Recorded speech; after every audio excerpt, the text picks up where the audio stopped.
Sebelumnya, perkenalkan nama saya Nabila Dian Febrianti dengan NIM P2722402027.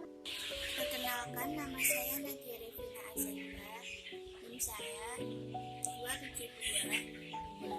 272240288. Nama saya Nadia Rustawati, nomor NIM saya 2722402029. Perkenalkan, nama saya Nafis Maida Febriana, NIM saya 272240202090. Perkenalkan, nama saya Nanda Ayu Putri Mailina dengan NIM P272240202991. Assalamualaikum warahmatullahi wabarakatuh. Perkenalkan, kami dari kelompok 5. Di sini kami akan mempresentasikan hasil kerja kami mengenai perkembangan agama dari waktu ke waktu dan perkembangan agama saat ini.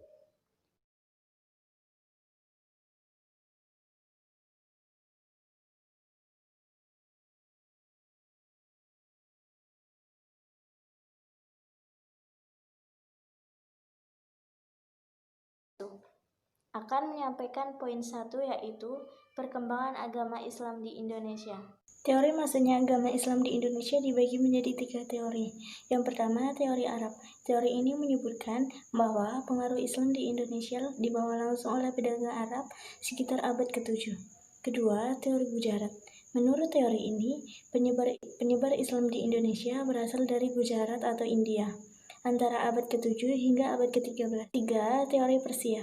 Teori ini berpendapat bahwa pengaruh Islam di Indonesia dibawa masuk oleh orang Persia sekitar abad ke-13.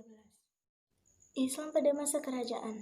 Kerajaan Islam dimulai terbentuk di kepulauan ini antara lain: yang pertama, Kerajaan Samudra Pasai yang dipimpin oleh Sultan Malik As-Saleh; yang kedua, Kerajaan Demak yang dipimpin oleh Raden Fatah; yang ketiga, Kerajaan Aceh Darussalam yang dipimpin oleh Sultan Ali Mukhayyad Shah; yang keempat, Kerajaan Banjar yang dipimpin oleh Raden Samudra; yang kelima, Kerajaan Mataram Islam yang dipimpin oleh Raden Mas Rangsang atau Sultan Agung; yang keenam, Kerajaan Panjang yang dipimpin oleh Joko Tingkir; yang ketujuh, Kerajaan Cirebon yang dipimpin oleh Raden Fatahillah; yang kedelapan, Kerajaan Maluku yang dipimpin oleh Mbak Mansur Malamo; yang kesembilan, Kerajaan Goa yang dipimpin oleh Sultan Hasanuddin; yang ke-10, Kerajaan Buton yang dipimpin oleh Sultan Murham Kaimuddin Khanis.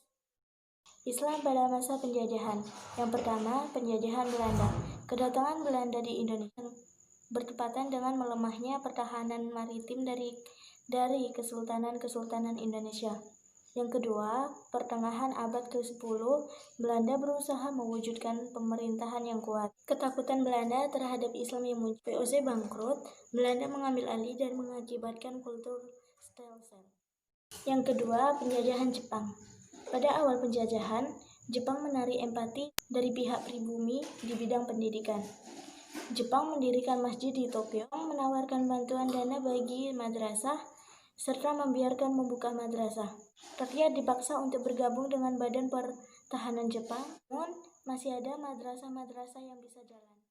Islam menjelang akhir abad ke-20. Perkembangan dan peran Islam di Indonesia semakin pesat. Salah satunya adalah berdirinya Majelis Ulama di Indonesia tahun 1975. Lembaga-lembaga keuangan Islam dan organisasi-organisasi masa Islam. Islam pada masa sekarang. Perkembangan Islam di Indonesia saat ini masuk di era globalisasi, di mana informasi dapat diakses secara bebas. Terlebih lagi dengan semakin lancarnya layanan internet dan maraknya sosmed. Pandangan Islam mengenai kesehatan. Islam merupakan agama yang sangat menganjurkan manusia untuk hidup bersih, sehat, dan bersahabat dengan lingkungan. Kesehatan dengan paradigma menjelaskan makna ajaran Islam, begitupun sebaliknya.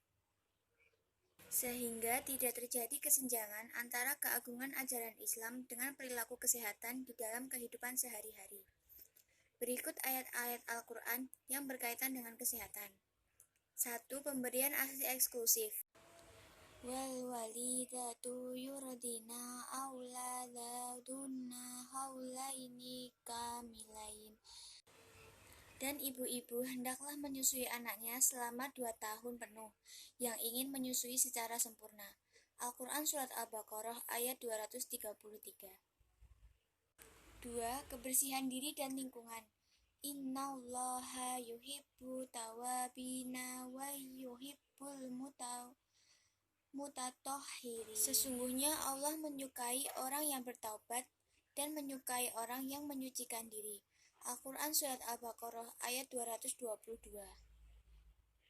3. Pengaruh jiwa bagi kesehatan.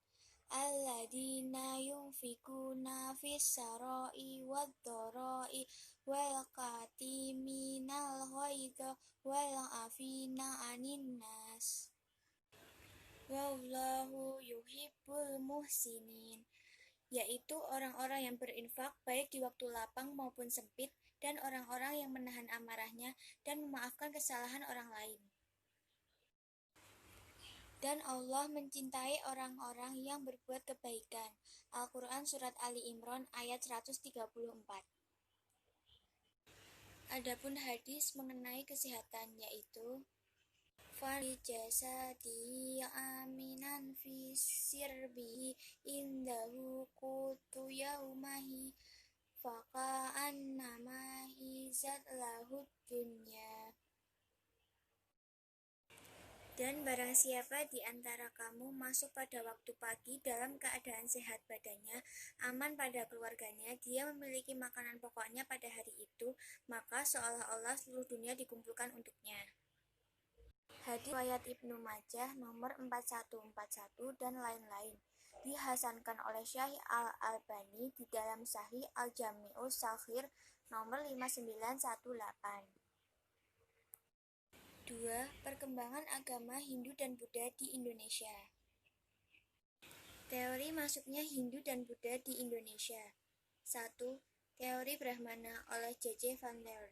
Teori menyatakan bahwa masuknya Hindu dan Buddha ke Indonesia dibawa oleh para Brahmana atau golongan pemuka agama. 2. Teori Vaishya oleh N.J. Krum. Teori ini menyatakan bahwa berkat peran serta golongan Vaishya atau pedagang yang merupakan golongan terbesar masyarakat India yang berinteraksi dengan masyarakat Nusantara. 3. Teori Ksatria oleh C.C. Burke, Mukherjee, dan J.C. Munz. Teori ini menyatakan golongan bangsawan atau ksatria dari India yang membawa masuk dan menyebarkan agama Hindu di Indonesia. 4. Teori arus balik oleh F.D.K. Bosch. Teori ini menyatakan peran aktif masyarakat Indonesia di masa silam yang menimba ilmu ke India. 5. Teori Sudra oleh Van Faber. Teori ini menyatakan bahwa diawali oleh para kaum Sudra atau Buddha yang berimigrasi ke wilayah Nusantara. Hindu dan Buddha pada masa kerajaan. Agama Hindu pada masa kerajaan.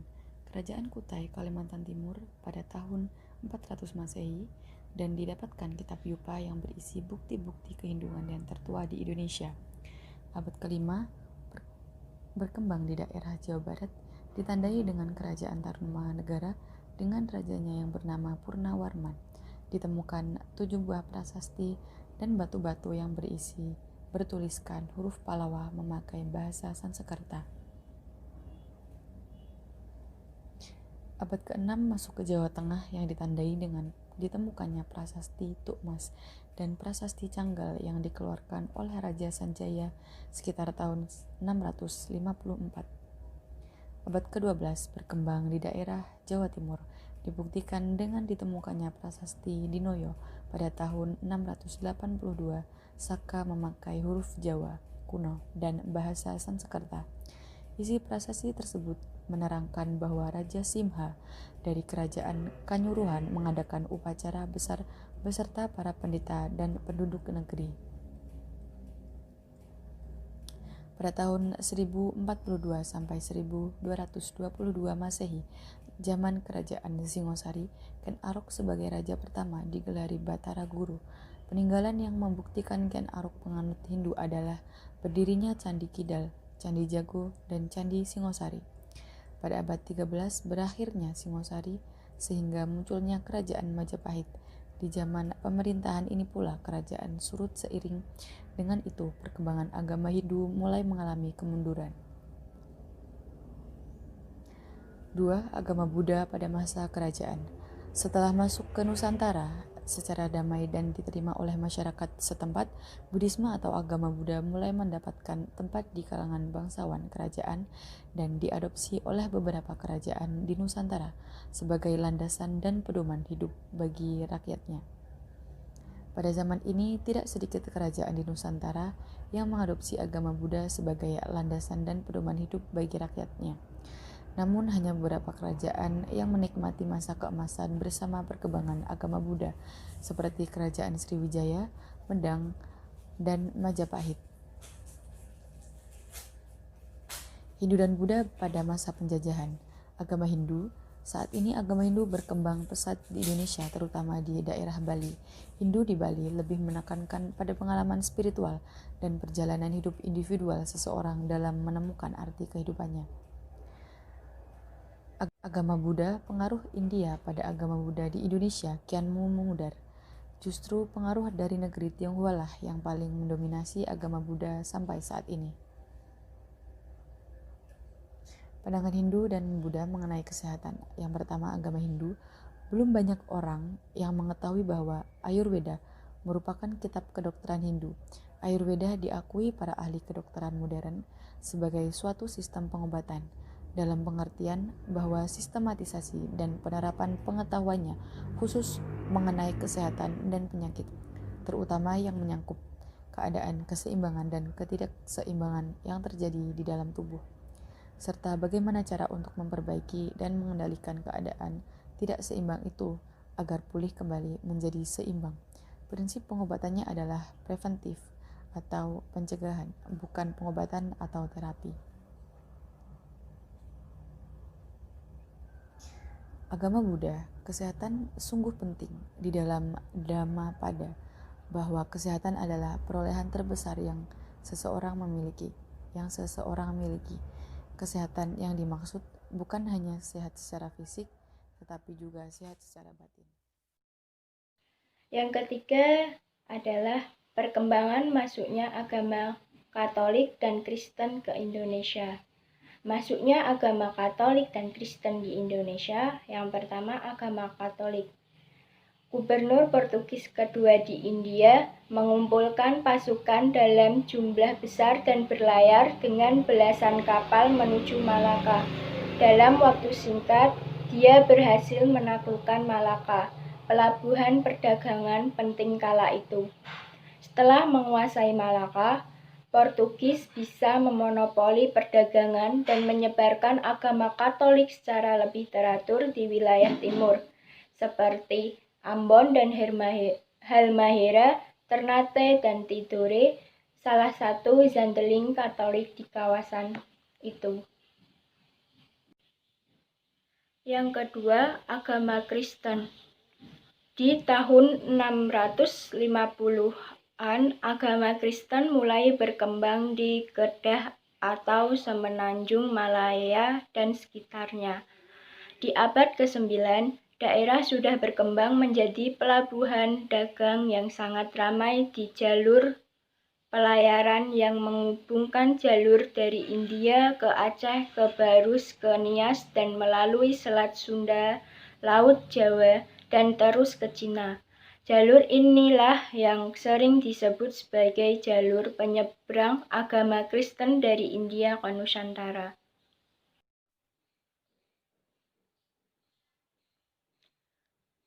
Agama Katolik dan Kristen pada masa penjajahan.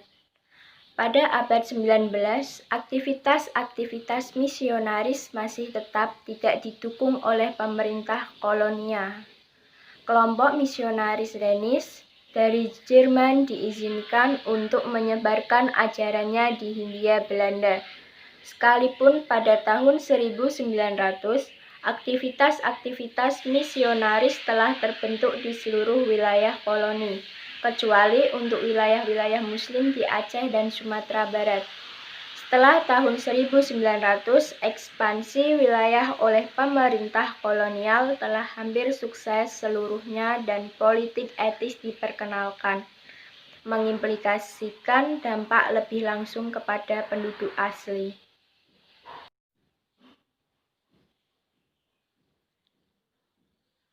Agama Katolik dan Kristen pada masa sekarang.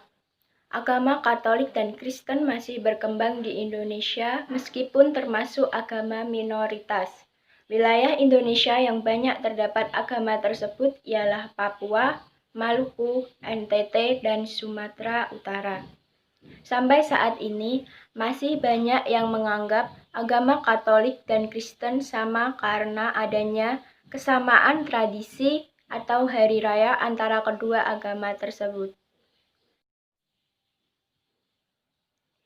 Pandangan agama Katolik dan Kristen mengenai kesehatan, di mana agama Katolik sendiri yaitu hidup sehat adalah suatu pola pikir, pola tindak tentang cara hidup yang sehat baik menyangkut kesehatan fisik atau badan maupun menyangkut kesehatan rohani.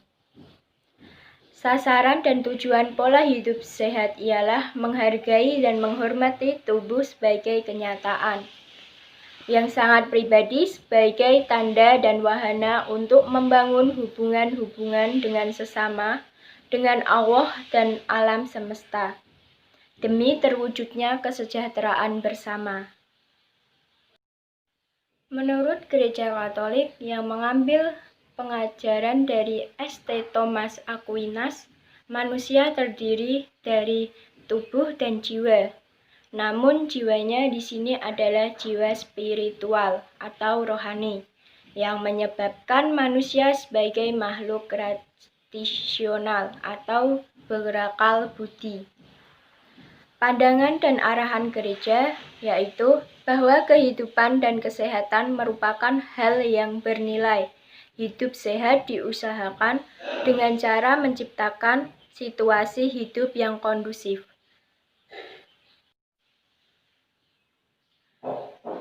Kesehatan juga dalam hal penguasaan diri. Rasul Paulus dalam suratnya kepada jemaat di Galatia menggambarkan 1. Cara hidup yang lebih mengutamakan fisik atau badan sebagai cara hidup yang mengikuti daging. 2. Orang yang hidup menurut daging akan mengikuti hawa nafsunya. 3. Sedangkan cara hidup yang tidak mengabaikan dan lebih mengutamakan hidup rohani disebut sebagai hidup menurut roh. Yang kedua, agama Kristen. Agama Kristen sendiri meliputi kesehatan spiritual lebih penting daripada kesehatan tubuh. Orang Kristen tidak dikendalikan oleh prinsip yang salah, yakni prinsip yang menyatakan bahwa kebahagiaan yang sejati dapat ditemukan dalam hidup ini, dan kesehatan tubuh merupakan kunci dari kebahagiaan.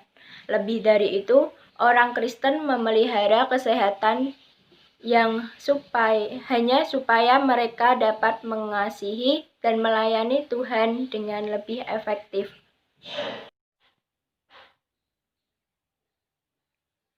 Hubungan iman dengan kesehatan tubuh untuk Anda dapat lebih mengerti pentingnya menjaga kesehatan ditinjau dari Alkitab. Yang ke-1, kesehatan menjadi bukti iman atas dasar kasih manusia pada sesamanya. Yang kedua, kesehatan menjadi bukti adanya iman atas dasar. Yang ketiga, kesehatan menjadi bukti iman atas dasar kasih kepada Allah, kepada diri sendiri. Perkembangan agama Konghucu di Indonesia. Masuknya agama Konghucu ke Indonesia. Berdasarkan bukti sejarah dapat diketahui bahwa hubungan antara Tiongkok atau Cina sekarang di Indonesia sudah terjadi sejak zaman prasejarah dan berlangsung sedemikian rupa sehingga mencapai taraf akulturasi yang relatif sempurna. Hal ini berarti bahwa kedatangan orang Tiongkok atau Cina ke Nusantara sudah diterima secara terbuka dan oleh Arena sejak tahun 136 sebelum Masehi. Agama Konfusius sudah ditetapkan sebagai agama negara, maka orang-orang Cina yang datang ke Nusantara setelahnya juga membawa sistem budaya dan agama Konfusianisme. Agama Konghucu pada masa penjajahan. Pada masa penjajahan ditandai dengan berdirinya beberapa organisasi yang berusaha memajukan agama tersebut. Giat dilakukan melalui konferensi-konferensi yang diselenggarakan di beberapa kota. Setelah kemerdekaan, lembaga-lembaga agama Konghucu yang hampir lumpuh mulai memperlihatkan keaktifannya kembali. Pada masa awal Orde Baru, tepatnya tanggal 23-27 Agustus 1967, Presiden Soeharto berkenan memberikan sambutan tertulis yang mengatakan bahwa agama Konghucu mendapat tempat yang layak dalam negara kita yang berlandaskan Pancasila ini.